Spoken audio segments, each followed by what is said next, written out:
Alright, here's something for those of us who have been clamoring for Half-Life 3.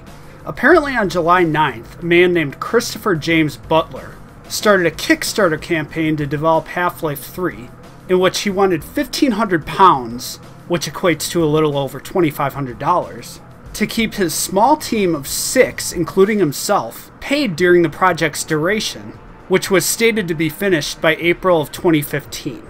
Now thankfully it looks like somebody from Valve got this Mr. Butler on the dog and bone, because incidentally the Kickstarter was cancelled shortly thereafter, as legally it's highly implausible that any project named Half-Life 3 would be allowed to continue without permission. And this actually gives me hope regarding Kickstarter, because for all the aerials there are out there, and this idiotic current campaign of some dope that wants to make potato salad, there are frauds out there which are successfully called out and their reps burnt to toast. It also brings another revelation to light, at least for me. With the Half-Life series being so beloved, and there being such a hiatus since the last entry, the writer of the article linked in the description puts it so succinctly when speaking of Half-Life 3's prospects. Only one man can decide its fate. Only one man has a story locked away in his brain. One day it will happen. The epiphany I mentioned before, and please consider this, is the following. Gabe Newell has turned into George Lucas. Much like the Star Wars franchise, Half-Life has had amazing highs and will do just about anything for a sequel. Gabe Lucas, as I'll refer to him from now on, knows this. The ideas I'm sure are clanking around inside that head, but he's been rolling around in Scrooge McDuck quantities of cash from Steam, as LucasArts had done for George.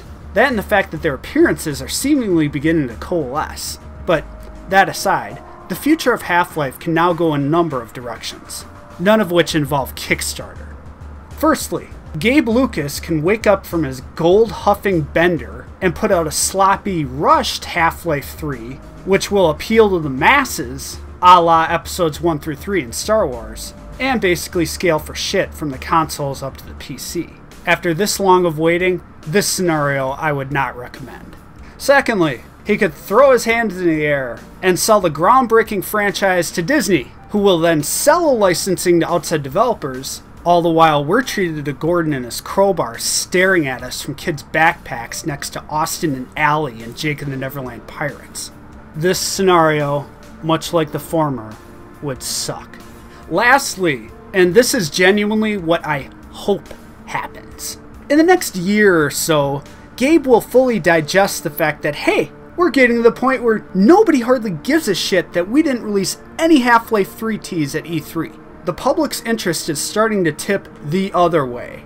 If you're gonna do it, climb out of your money bin and put the diving board away. Because a lot of these 18-year-old gamers, they don't even have a living memory of the original Half-Life being released. And Half-Life 2 Episode 2, that was October of 2007 already. The time to get a development started for Half-Life 3 is now. Just make sure if you do it right, please. Source 2 engine, the G-Man creeping around periodically, a 15 to 20 hour campaign, the aforementioned crowbar, and please keep the morose, dystopian mood intact. That is the Half-Life universe. Oh, and fucking bring back Alex Vance. Okay, I want Alex Vance, I want Dog, and I want the gravity gun. That shouldn't be too hard. If you could offer up that last scenario, Mr. Newell/Lucas, that would be terrific. And a lot of us would be completely ready to jump back on board in a heartbeat. Just even a one-sentence statement saying, Half-Life 3, it has begun. That would suffice.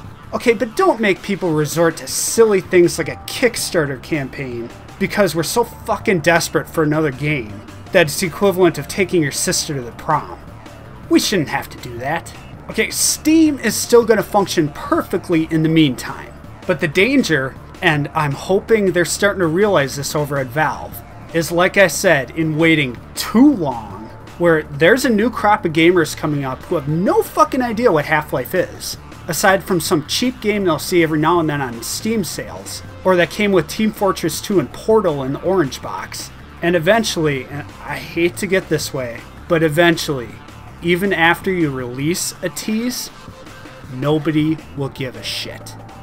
Well, this has been Sir James. Again, I appreciate you listening to me. If you have anything you'd like to share, ideas you think I've missed, feel free to comment down below. And I invite you while you're at it to rate, favorite, and subscribe. Until next time, ladies and gentlemen, talk later.